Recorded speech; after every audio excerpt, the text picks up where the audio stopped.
Section 9.5, Volume and Surface Area. A polyhedron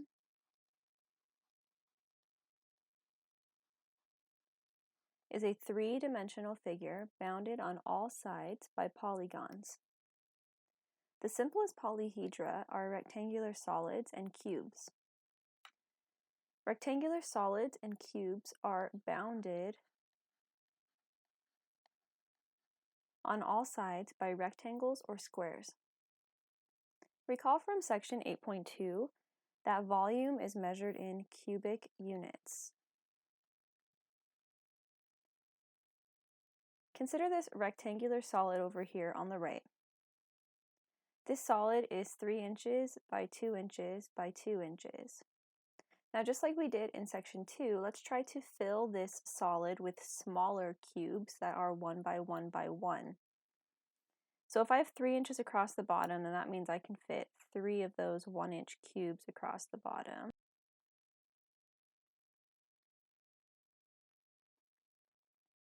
Right, I have 2 inches going up, so that means I can fit 2 of them going up.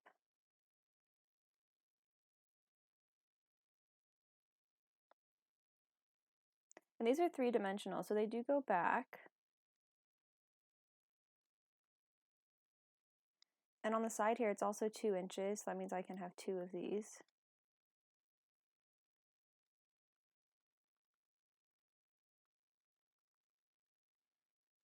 It's kind of hard to draw 3D, but hopefully you can kind of see what's going on.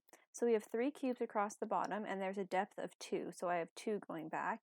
And then I can stack one on top, right? So I'm going to have these cubes on top of the one I drew below. So basically, I'm going to have 1, 2, 3, 4, 5, 6 on the bottom, and then 6 more on top of that. So how many cubes can I fit inside? Well, I can fit 12 of them.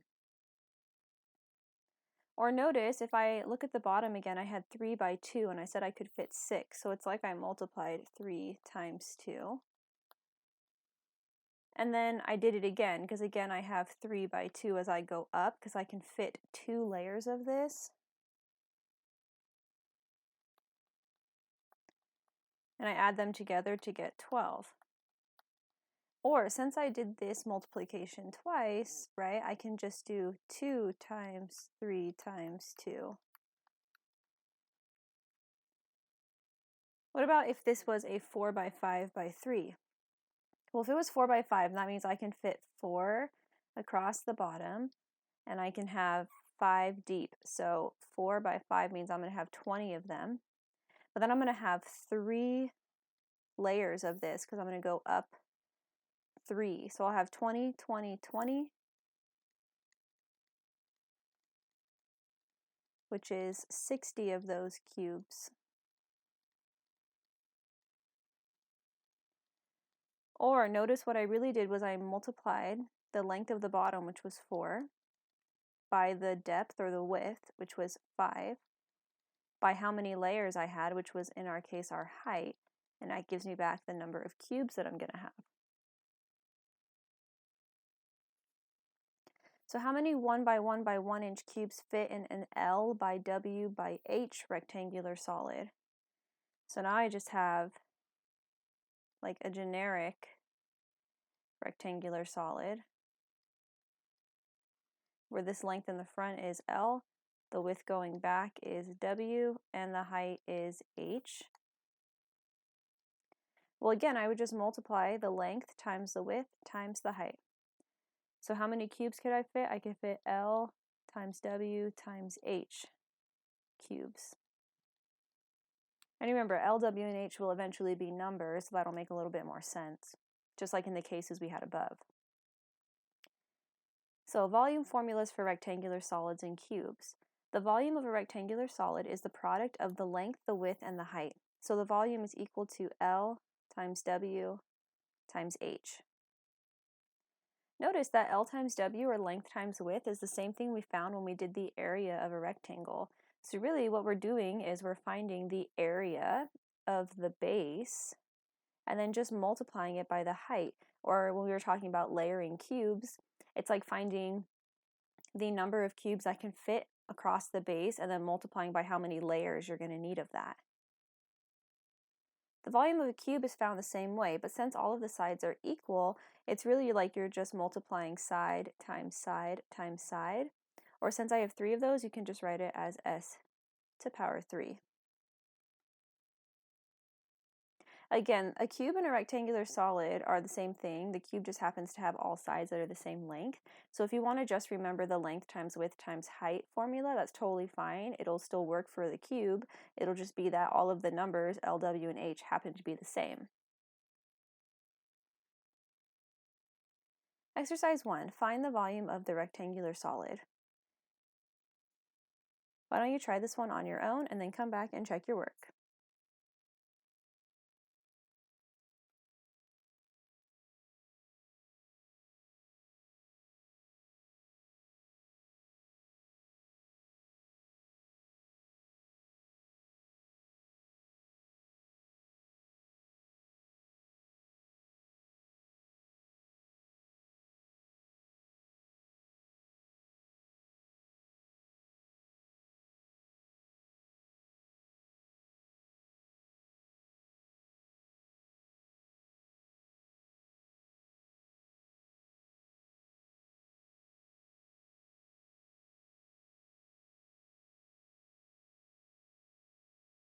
Okay, for this problem, I noticed that the 30 inches was in a different unit than my other 2 given values, which were both in feet. So the first thing I did was I converted inches to feet using a conversion factor that we learned in Chapter 8. And just to note, when you're taking your exams and quizzes, I want to see your work exactly this way. I want you to show which unit fraction you're using, which conversion factor, and show all of the steps of simplifying. Okay, so once I multiplied by the conversion factor of 1 foot to 12 inches, I was left with 30 divided by 12, which told me that 30 inches is the same as 2.5 feet. Now that they're all in the same units, I can just multiply length times width times height, which gives me 110 cubic feet. Now again, remember that when you're finding the volume, what you're really doing is you're finding the area of the base and then you're multiplying it by the height. So just imagine, there's actually a rectangle in here. So if I were to look down on this figure, what I would really see is something that looks like this. That's 4 feet by 30 inches or 2.5 feet. So I find the area of this two-dimensional figure, and then I multiply it by how tall it is, similar to what we did in the problem with the cubes where we multiplied it by how many layers are we going to have of this, right? So I multiply by the height, which is 11. So what we saw for that rectangular prism is that volume was really just the area of the base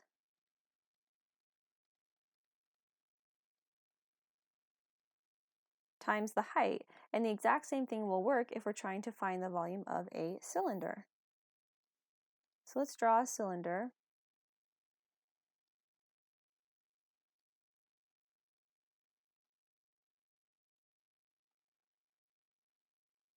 So it basically just looks like a can.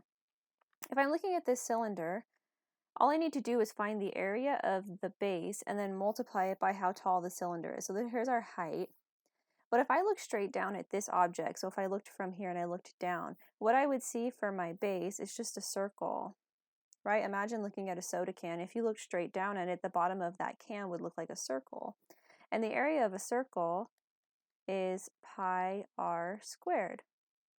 So to find the volume of a right circular cylinder is just the area of the base, or pi r squared, times the height, which is h. Exercise 2. Find the volume of an oil storage tank that is a right circular cylinder with height 40 feet and radius 15 feet. How many quarts of oil will it hold? All right, let's draw the picture.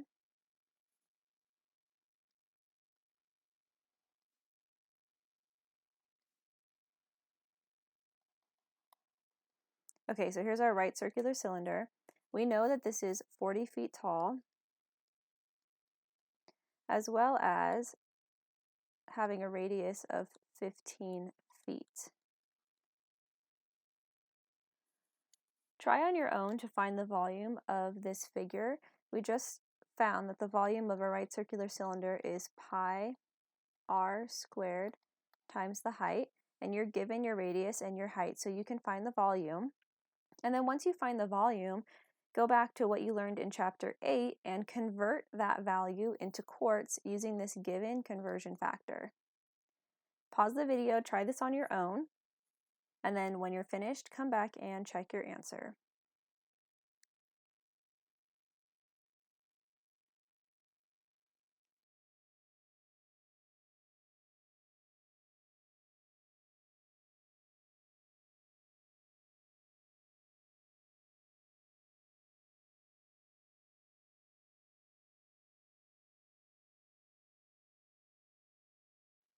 For the volume in your calculator, you should plug in pi times 15 squared times 40, which is approximately 28,274.33 cubic feet. Remember, volumes measured in cubic units. Both of our measurements are in feet, so our answer should be cubic feet. And then you were asked to convert this into quarts.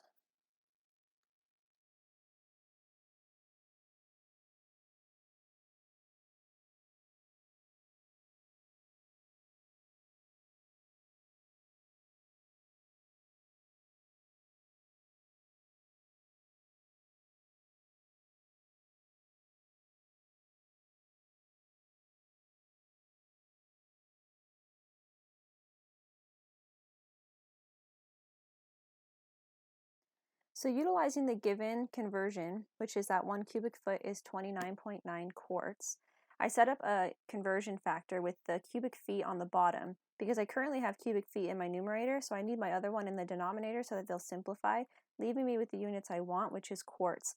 And then I see that the math that's left says that I need to multiply these values together. Again, it's important that you show all of your work. So after I multiply these together, I get that 28,274.33 cubic feet will hold basically 845,402.6 quarts of oil.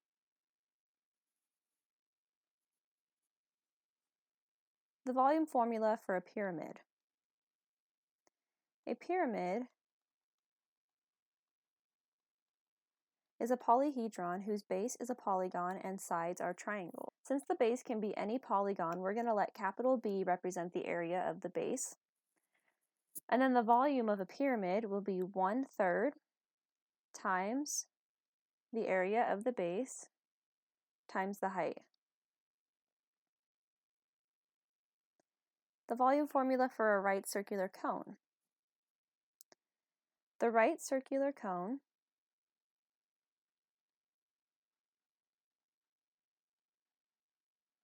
is similar to a pyramid, but the base is a circle.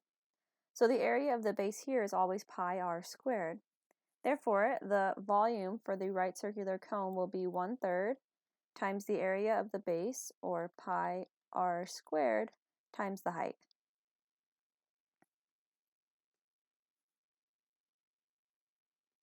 Exercise 3.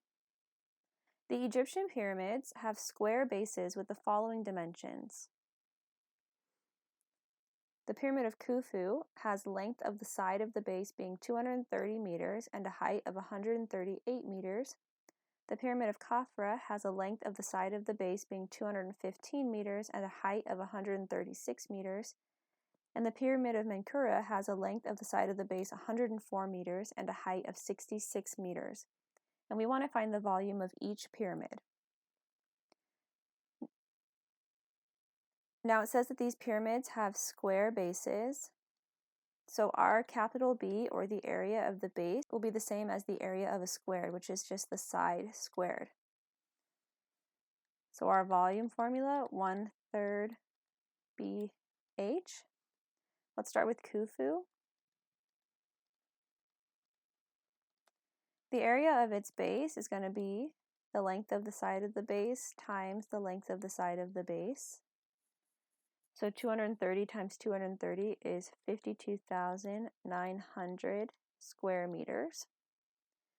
Plugging this into our formula, we get that the volume is 1/3 times B, which we just found is 52,900, times the height, which is 138, If you plug this into your calculator, you get back 2,433,400 cubic meters. So on your own, find the volume of the two remaining pyramids. For the volume of Khafra, you should have gotten 2,095,533.3 cubic meters, and for Menkura, we should have got 237,952 cubic meters. So obviously Khufu is the largest of these pyramids, and Menkura is the smallest. I think the picture is probably a bit deceiving because of how far away this last one is. The volume formula for a sphere. Just as a circle is the set of all points in a plane that are the same distance from a fixed point, a sphere is the set of all points in space that are the same distance away from a fixed point. So spheres are three-dimensional, so now we're in like 3D space, versus circles, which were two-dimensional, so we were on a flat plane. The fixed point is still called the center, so this time it's the center of the sphere. And the distance that's the same from every point on the sphere to the center is also called the radius. And twice the radius is the diameter. So it's basically the exact same setup as a circle, just now three-dimensional. So if I pick any point on the sphere, let's say this point here, and I work my way into the center, this will be the same distance away from that center as a point, say here, which is closer to you because it's 3D, right? So it's going to look like that line is shorter, but it's like a beach ball, so that part of the beach ball is closer to you and you're looking inward. That distance is still going to be the same. It's all going to be the same as the radius. The volume formula for a sphere is 4/3 times pi r cubed. Exercise 4. An official NBA basketball is a sphere with a diameter of 9.4 inches. What is the volume? Well, our volume formula includes the radius, not the diameter. So we first need to change this number to figure out what the radius is. And remember that the diameter is just twice the radius. So if we just cut this number in half, we'll figure out what the radius is. So the radius is 4.7 inches. Plugging this into our formula, we have 4/3 times pi times 4.7 cubed. Try plugging this in your calculator on your own and see if you get the same answer as me.